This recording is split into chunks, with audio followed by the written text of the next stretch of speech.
Teammates are like brothers, and that is certainly the case with Texans running back Arian Foster and receiver Jacoby Jones. Their lockers are next to each other, and like little kids, they argue over silly things.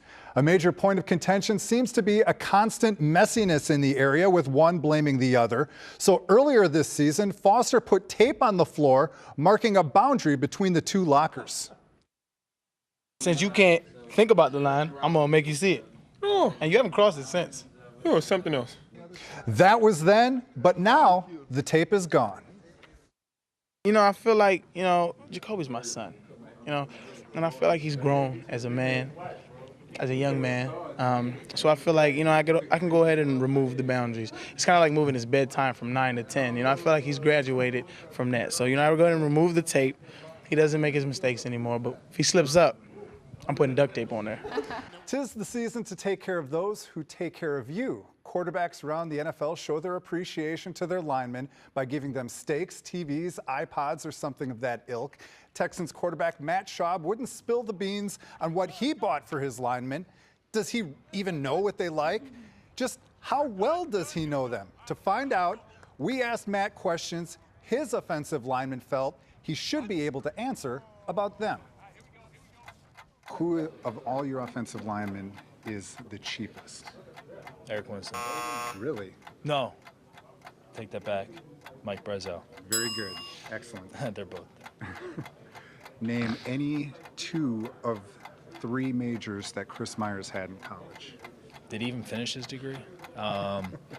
2 of any 3? Right. Eric Winston said that he didn't actually major in anything. He just hung around long enough and just accumulated. Honestly, I couldn't even tell you one. Okay. History, Sorry, Chris. History, poli-sci, and sports administration. It's funny because he doesn't know anything about any of the 3.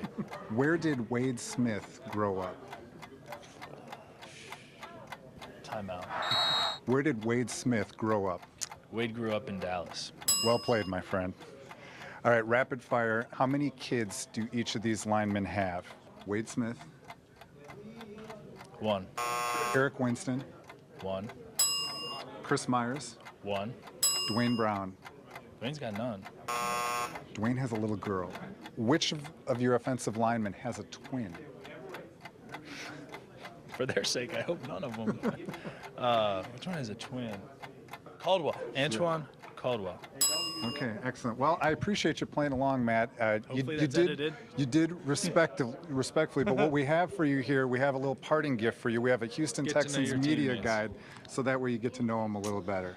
Now I have no excuse not to know all about my teammates. You're not wearing your Packer green today, but I know you were pumped. This is your team. I know you enjoyed it today, huh? Yeah, life is good, and certainly there's a lot of Bear fans that are around here, too, that have been giving it to me all week, so I guess I got the upper hand there. You know what? As a kid, I was taught the 3 most important things in life are God, family, and the Green Bay Packers. I'm 1,200 miles from Wisconsin, but there's a place in Houston that makes me feel right at home.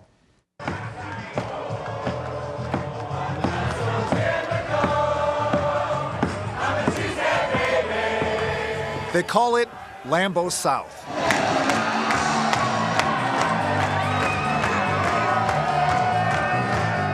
The same song that's played after every Packer touchdown at Lambeau Field is played here. Everyone's doing the Lambeau Leap, and if the temperature was 60 degrees lower, you'd swear you were in Green Bay. Man, this is amazing. Yeah, I've never seen anything like this. I feel like I'm right at home. This is how the bars are back home. All my Wisconsinites. Oh, yeah. This is awesome. All my cheeseheads. Nick's Sports Bar is the headquarters for the Cheddarhead Pack of Houston, a place where Packer fans come together. Carla Abramczyk, a Milwaukee native, helped found the club many years ago. There were 6 of us, and this is what we've grown into after all these years. And this was in 96 or 97. We will be the largest Packer fan club in the nation. A tray full of bratwurst, not to mention The secret stadium sauce makes me feel like I'm in Wisconsin all over again. But for Packer fans, it's even more delicious to play the Bears for the right to go to the Super Bowl. Nothing would be better for a Packer fan than to beat Chicago in Soldier Field, to win the Hallis Trophy, and to go on to the Super Bowl. It is insane, but it's all fun. Even if you're an opposing team fan, we'll let you come in. They're awesome, man. They're good people, too. They're all friendly. They're all nice. They treat me good. Look. Generally speaking, the fans are civil. But for a sweet old lady like Carol Gendrick, the bitterness of a Packer-Bear rivalry runs deep. All I can say is they suck. You know, I love that lady. She reminds me so much of my grandma. You know, but that just gives you an idea that, you know, it's serious business up there, and they hate the Bears, so that's what makes this whole thing so much sweeter. Did you get involved with the chanting? I know you did. I tried to play it cool, you know, because I'm working.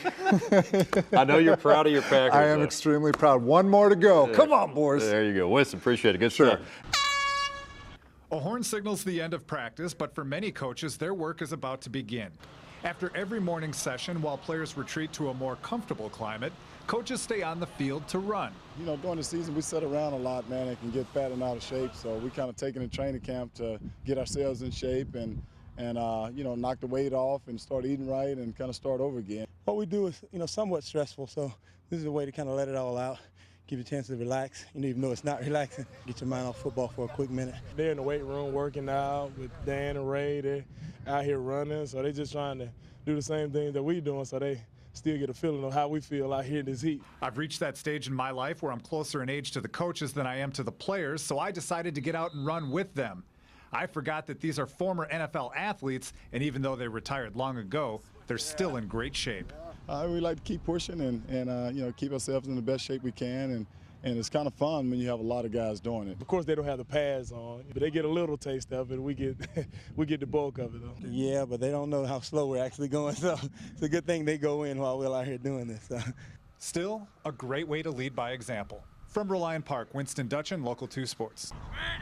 The depth chart lists Matt Schaub as the Texans' starting quarterback, but number 8 finds himself looking over his shoulder at the latest hired gun. It seems to put it in the perfect spot every single time. It's hard to compete with something like that. You know, it's just so accurate and so pinpoint. Puts a lot of velocity on the ball. Undrafted free agents are usually long shots to make the team, but it's hard to ignore machine-like accuracy and a tireless arm. It's gonna be in the right spot every time. You know, he's got his vision is unbelievable, and you know he can come out there and put it wherever he wants to, and that's what he does. There's always a spiral coming your way, and it's unbelievable. You know, sometimes when he turns up the heat, you know, you can jam your finger a little bit because it's coming too fast. He's a receiver's dream, but a passer who never makes a bad throw is a defensive back's worst nightmare. The most accurate guy I've ever seen, you know, in NFL history, you know, and you know, his arm can go from, you know, super strong to super slow. So he can do it all. So, you know, it's going to be exciting playing with this guy. Like any prima donna, he's a loner, self-centered, doesn't really fit into the team concept. But if you got the talent, they'll find a place for you in the NFL. His biggest problem right now is a lack of mobility. He cannot get out of the pocket. And it's hard. I mean, he has a strong arm. I don't want to take that away from him. I mean, he can throw it 80 yards in the air. Who can do that? He can't move. So that makes my job hard, okay? And I don't want to work harder. I want to work smarter. Nobody else has wheels. If I had wheels, you know how fast I'd be? You'll never be able to touch me. He's the easiest guy on the field to sack. I think I sacked him 3 times, and, you know, he has a good arm, but he just doesn't move good. I don't know what it is with him. He's stiff-legged. He's beginning to feel the pressure of an NFL camp, alienating himself from teammates and wilting under media scrutiny. How do you respond to criticism from some of your teammates that you're a poor communicator? It's not talking today, guys. Coaches label the quarterback of the future as a project, and if he doesn't pan out soon, it might be time to pull the plug. Winston Dutchin for Sports Sunday.